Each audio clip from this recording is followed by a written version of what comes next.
نحمده ونصلي ونسلم على رسوله الكريم أما بعد فأعوذ بالله من الشيطان الرجيم بسم الله الرحمن الرحيم قل هو الله أحد الله الصمد لم يلد ولم يولد ولم يكن له كفوا أحد قال النبي صلى الله عليه وسلم من مات وهو يعلم أنه لا إله إلا الله دخل الجنة أو كما قال عليه الصلاة والسلام۔ معزز ناظرین، اللہ رب العزت کا ہم لوگوں پر بہت بڑا فضل کرم احسان ہے کہ اللہ رب العزت نے ہم لوگوں کو مسلمان بنایا ہے، اسلام کے ماننے والوں میں ہمارا شمار کیا ہے۔ یہ ہم لوگوں کے لیے اور آپ لوگوں کے لیے بہت بڑی نعمت ہے۔ اس نعمت کی قدردانی کرنی چاہیے۔ اور اس نعمت کی قدردانی کیا ہے؟ اس نعمت کی قدردانی یہ ہے کہ ہم اپنے آپ کو مسلمانوں کی فہرست میں ہی شمار کرائیں اللہ کے یہاں۔ ہم لوگوں کو جب تک جینا ہے ایمان پر جینا ہے، ہم لوگوں کو جب تک زندہ رہنا ہے ایمان پر زندہ رہنا ہے، اور جب ہماری موت آئے، جب ہمارے انتقال کا وقت ہو، تب بھی ایمان کی حالت میں ہی اس دنیا سے رخصت ہونا ہے۔ یہ ایمان کی قدر ہے۔ ایمان کسے کہتے ہیں؟ اسلام کسے کہتے ہیں؟ دیکھیے، اسلام میں بہت سارے امور ہیں جن کو کرنے کا حکم ہے، بہت سارے امور ہیں جن کو چھوڑ دینے کا حکم ہے، اور ایک اسلام کی ایک انوکھی خصوصیت ہے جس کے بارے میں مجھے آج آپ لوگوں کو اس سے بات کرنی ہے۔ وہ خصوصیت دیگر مذاہب میں نہیں ہے۔ دیکھیں، دنیا میں بہت سارے مذاہب ہیں، بہت سارے مذاہب، میں کسی ایک خاص مذہب کا نام نہیں لے رہا، بہت سارے مذاہب ہیں۔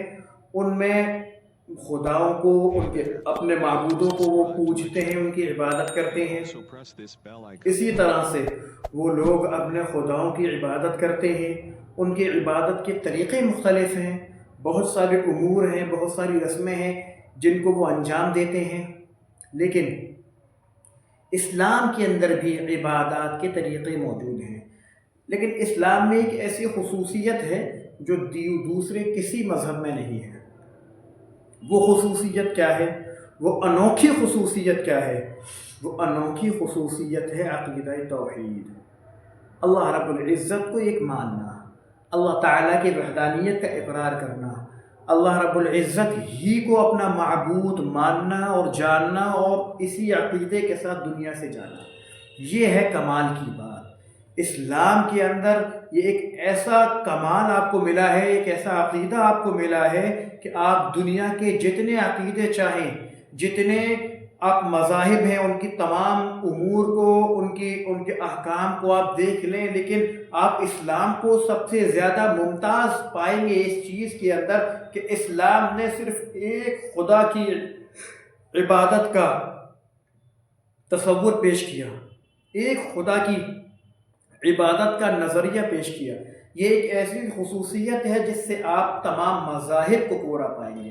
اللہ رب العزت نے اعلان کر دیا لوگوں کے لیے، ان اللہ لا یغفر ان یشرک بہ ویغفر ما دون ذلک لمن یشاء، کہ شرک معاف نہیں کروں گا، توحید پر رہنا پڑے گا، اس کے علاوہ جسے چاہوں میں معاف کر دوں۔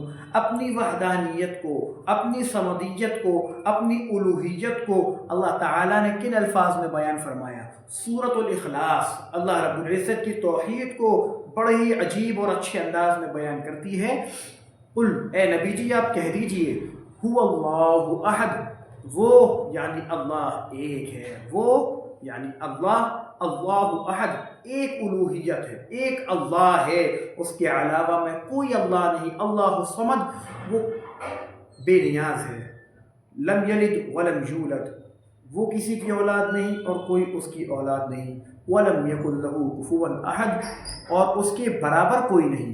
تو اس ایک صورت کے اندر اللہ رب العزت نے پوری توحید کو بیان کر دیا۔ کیا توحید ہے؟ اسلام کے اندر ایک خدا کی عبادت کا تصور ہے، اسلام کے اندر ایک خدا کی عبادت کا تصور ہے۔ آپ اور دیگر مذاہب میں چلے جائیے، آپ اپنے جو ہمارے ملک کے جو دوسرے برادران ہیں آپ ان میں چلے جائیے، ہزاروں دیوی دیوتاؤں کا تصور ہے۔ کسی نے پہاڑ کو اپنا خدا بنایا، کسی نے سورج کو اپنا خدا بنایا، کسی نے چاند کو اپنا معبود بنا لیا، تو کسی نے درختوں کو، پتوں کو، پتھروں کو اپنا معبود بنا لیا، یہاں تک کہ لوگوں نے جانوروں میں بھی اپنا معبود تلاش کرنا شروع کر دیا۔ وہ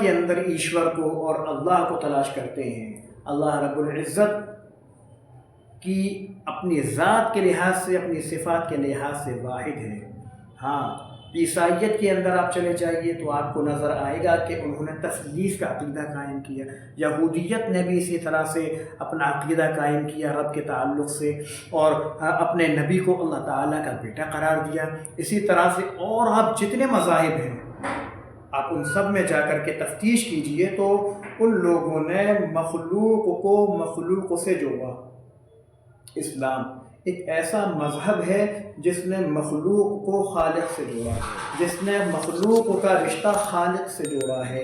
ہاں، اللہ رب العزت کے پیارے رسول صلی اللہ علیہ وسلم نے ارشاد فرمایا، من مات وهو يعلم انه لا الہ الا اللہ دخل الجنہ۔ یہ جو چھوٹا سا مضمون ہے لا الہ الا اللہ، یہ اپنے اندر بہت سارے معانی اور مطالب اپنے اندر سموئے ہوا ہے۔ ہاں، کہ اللہ ایک ہے، اس کے سوا کوئی معبود نہیں، کسی طرح کا کوئی معبود نہیں ہے۔ اللہ ایک ہے، ہمیں اللہ سے مانگنے کے لیے کسی چیز کی ضرورت نہیں ہے، ہمیں اللہ ہی سے مانگنا ہے۔ ایاک نعبد و ایاک نستعین، اللہ ہی سے مانگنا ہے، اسی سے مدد چاہنا ہے، اسی کی ہم عبادت کرتے ہیں۔ مشکلات میں ہمیں پکارنا کسے ہے؟ اللہ کو ہمیں پکارنا ہے۔ روزی کس سے مانگنی ہے؟ اللہ سے روزی مانگنی ہے۔ معافی کس سے، توبہ کس کے سامنے کرنی ہے؟ اللہ کے سامنے توبہ کرنی ہے۔ بارش نہیں ہو رہی، غیروں کے یہاں بارش کا خدا الگ ہے، غیروں کے یہاں اور جو سورج کا خدا، سورج دیوتا الگ ہے، اور دوسروں کے یہاں الگ الگ موسموں کے لحاظ سے، الگ الگ تہواروں کے لحاظ سے الگ الگ خدا ہے۔ اسلام نے صرف ایک خدا کا تصور دیا۔ اس کے اندر بہت غیرت سمودی، غیرت کس معنی کر، ایک بادشاہ نے اپنی پرجا اور اپنی رعایا سے کہا مجھے سجدہ کرو، سب نے سجدہ شروع کر دیا۔ ایک توحید کا ماننے والا اللہ تعالیٰ کو ایک ماننے والا کہتا ہے کہ میں اللہ کے سوا کسی کو سجدہ نہیں کرتا، لہذا میں تیرے سامنے نہیں جھکوں گا۔ میرے دوستو، اس جملے کے اندر کتنی غیرت ہے، اس جملے کے اندر کتنی غیرت سموئی ہوئی ہے کہ اللہ کے سامنے کسی کے سامنے نہیں جھکوں گا۔ یہ سمجھ لیں کہ جو در در پہ جھکتا ہے، وہ جو اللہ کے سامنے نہیں جھکتا وہ در در پہ جھکتا ہے، اور جو ایک اللہ کے سامنے جھکتا ہے اس کو در در بھٹکنے کی ضرورت نہیں پڑتی۔ لیکن افسوس کی بات یہ ہے کہ مسلمانوں میں بھی کچھ ایسے لوگ پیدا ہو گئے ہیں جو در در پر جھکانے پر مجبور ہو چکے ہیں، در در سے منگانے کے لیے کہ ان سے بھی مانگو، ان سے بھی مانگو، ان کو بھی اللہ تعالیٰ نے طاقت دی ہے۔ یہ مسلمانوں کا عقیدہ نہیں ہے، یہ مسلمانوں کا عقیدہ نہیں ہے۔ ایسے ہی عقائد آپ دیکھیں، آپ کو رافضیت میں ملیں گے، ایسے ہی عقائد جو ہمارے مسلمانوں کے جو دوسرے ایک طبقے کے لوگ ہیں، مسلمانوں کے اندر بھی دوسرے جو بھائی ہیں، ان لوگوں نے بھی ایسے عقیدے گھڑ دیے جیسے آپ کو عیسائیت میں ملیں گے، یہودیت کے اندر وہ آپ کو نظریات ملیں گے۔ اللہ رب العزت مسلمانوں کو عقیدے سے بچا کر رکھے۔ اللہ رب العزت ہم سب کو عقیدہ توحید پر جمنے اور مرنے والا بنا دے۔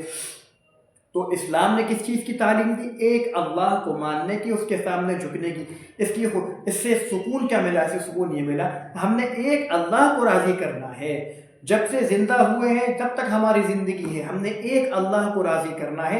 بہت سارے معبودوں کی، بہت سارے خداؤں کی ٹینشن ہمیں نہیں ہے، ہمیں سکون ہے۔